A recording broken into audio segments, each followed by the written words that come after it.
Just, is he here? Collared is a routine that I've been performing for over a decade. It's funny, it's memorable, and it involves the audience. You get all of the gimmicks you need, and they've been redesigned to make the trick easier and better than ever. Collared 2 is easy. You can perform it in cabaret or stage, and most of all, it's fun to do. I could talk about Collared 2 all day long, but the best way for you to know what a great routine it is to watch a performance.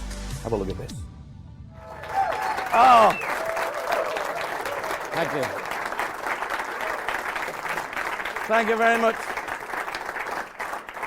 So nice to see you all here, so many wonderful, good-looking, handsome married men in the audience. And my name is John Archer. Good evening. I'm going to show you a little trick. I've been doing this for a long time now. I've been performing professionally for over 20 years. When I first started, I thought, I want to get famous. I want to be famous, big and famous. And then I realized that was going to happen. It's not going to happen.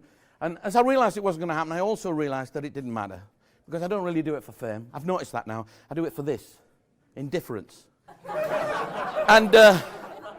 And you do it very, very well. But I've been doing it for 20 years. And when I first started doing it for 20 years, it was great fun. I enjoyed it. I'd sort of, it was new to me. I'd get in a car and I'd drive to a new place. I'd see new sights. I'd visit new towns. I'd perform to audiences. I'd do tricks I'd never done before, and it was fantastic. And then after about 10 years, I saw I was doing the same tricks and I'd seen everywhere before. And now I've been doing it for 20 years, and I've got to be honest, it's getting a little bit hard.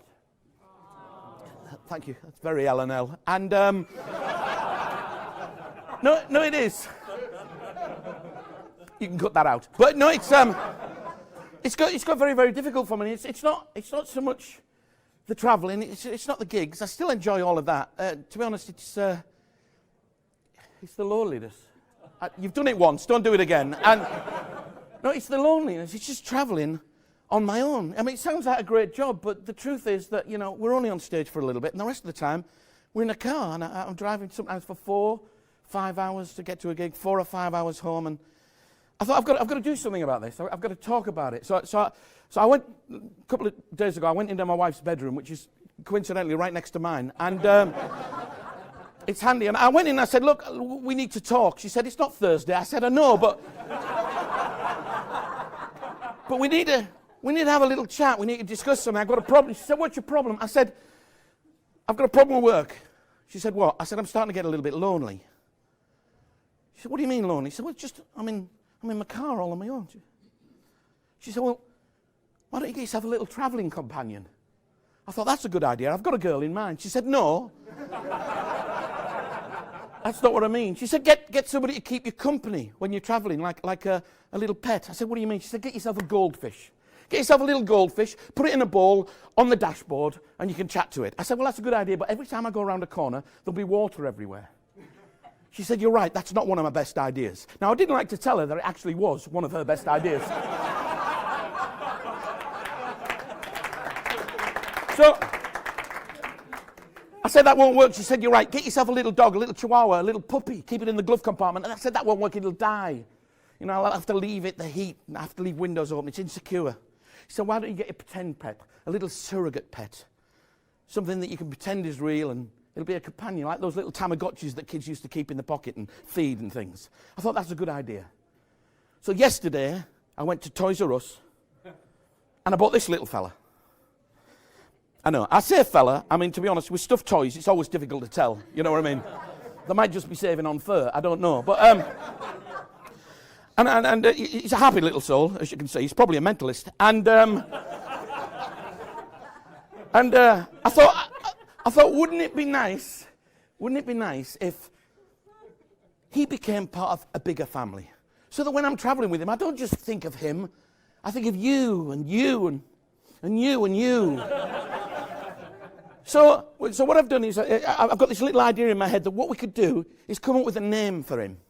And then, as I'm travelling, I'll think of the name, and I'll think of you, because we'll have all come up with this name together. And when you think of me, you won't just think of me, you'll think of him and the name that we came up with. And in some strange, bizarre, little, out-of-sense world, we'll be family. Can we do that? Can you look like you're interested in doing that?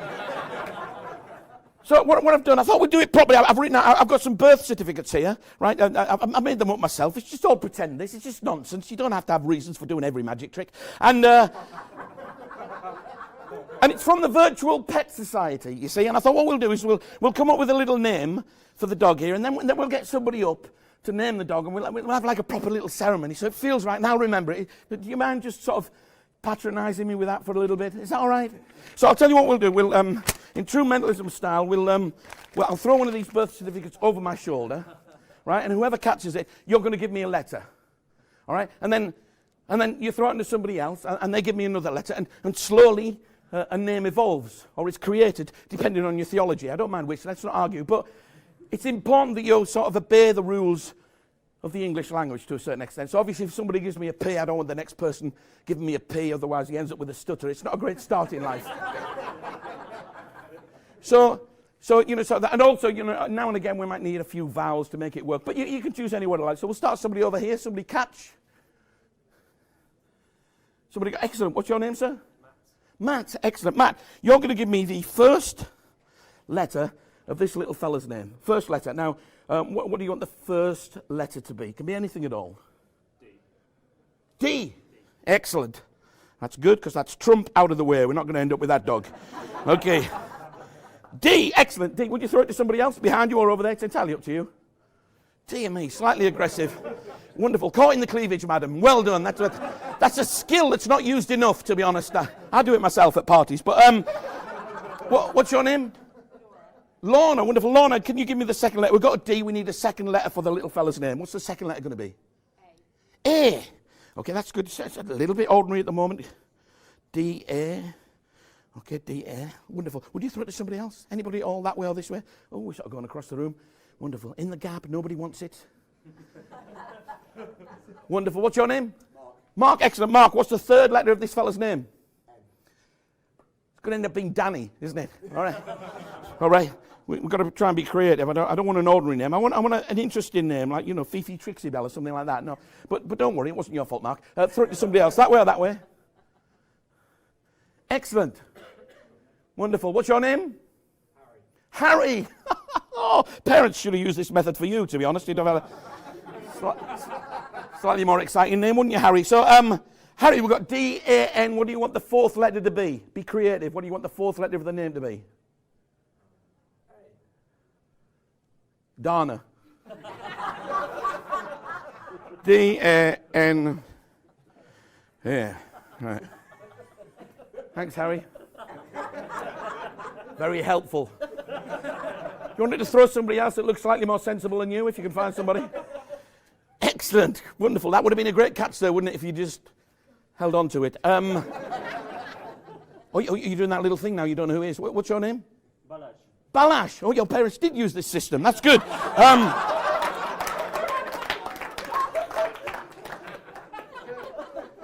Balash. You sounded like an accident in a little Middle Eastern airport. Balash, what do you want the fifth letter to be of this name? We've got D-A-N-A. What do you want the next? It can be the last letter, in fact. What do you want it to be? L. Danal. Sorry. Danal. That's wonderful. Okay, and so that's good. We've decided on the name of Danal. I think you'll agree that that's quite unique and random. Now what we need to do is we need somebody to come up and name. Oh, sorry, we need the date. What's the date today? 7th. It's the what? 7th of January. Wonderful. Okay, now I need somebody to come up and name little Danal for me. This lady here, what's your name? Sarah. Sarah, wonderful. Sarah, have you ever named a stuffed puppy before? Never. That's the right answer, to be honest. If you'd said yes, I'd be a little bit worried. Sarah, come on and join me. Give Sarah a big round of applause. Excellent. Sarah, just hang on to that. Okay. Sarah, here's what's going to happen. You're going to name the dog, all right? We're going to have a little name. Sarah, you're going to read out the certificate for me, okay? And they'll all sit up straight like it's a church service, okay? And then when you've named Danal, we'll have a few photographs, all right? Not everybody, just me and you. And then we're going to go outside, and I've got a little buffet organised. All right, so it's just a memorable little occasion. Do you mind me asking, are you left or right-handed? I'm left-handed. You're left-handed, excellent. Would you do me a favour? Would you just hang on to little Danal under your right arm? That's wonderful. And if you could all sit up straight, please. It's like a religious... I would normally have an organist, but he's at the IBM convention at the moment. So, okay, Sarah, just nice and loud. Okay. I state Danelle. No. Name? Yeah, yes, it's your name. I state name. I state. Are you married? Yes. Are you? Wow. Is he here? He's not in this room. No, of course not. Don't blame him. So, it's right. You look lovely though. You do. So when I state now, I don't want to explain it all, but it's my fault. Okay, so we'll try it again. No, we've got to get on, Sarah. Honestly, because we've got proper magicians doing tricks in a minute. So just in your own time. I state. No, Sarah. Sarah. Sarah. State name. State name. Lovely hair. Just. Maybe I'm too close. I'm putting you off. I'll just. You're a bit flustered. I can understand it. Just. Away you go, Sarah. Sarah. Yes! Oh, there's some big words coming up. This could be difficult. State of sound mind and body. Hereby. Yes. Declare that on this date, the 7th of January. Yes, that's it today. Yes, I wrote that. 2017. Yes. This cute stuffed puppy is officially and legally named Danelle.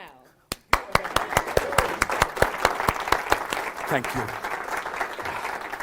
Listen, Sarah, I'm going to let you keep that. You can be like the custodian of the birth certificate. If I never need a passport for him or anything, I'll come and get you. Now, I'm glad this has happened, Sarah, because when I bought him yesterday, I thought, they asked me to film this, but I know they'll have other more important magicians. They might not get a chance to do this with me, and I thought what I should do is just have a backup plan. And I wanted to treat him like a real dog. So I went next door to Toys R Us. There's a little shop called Pets R Us. And I bought him I want to treat him like a real dog. So I got him a little bowl for his food, a little bowl for his water, a lead and a collar, because I want to take him for walks, obviously. It'd be a drag, but I'll do it. So it'd be a drag.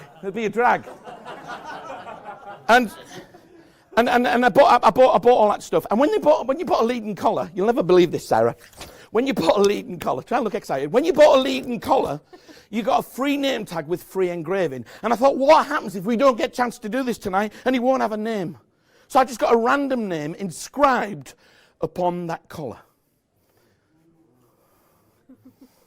Most people are ahead of me now, but you're not, are you? Sarah, would you read in a nice loud voice, what's the name that's inscribed on there? Danelle! Thank you very much. Give Sarah a big round of applause, ladies and gentlemen. Thank you, Sarah. You can have that. Thank you.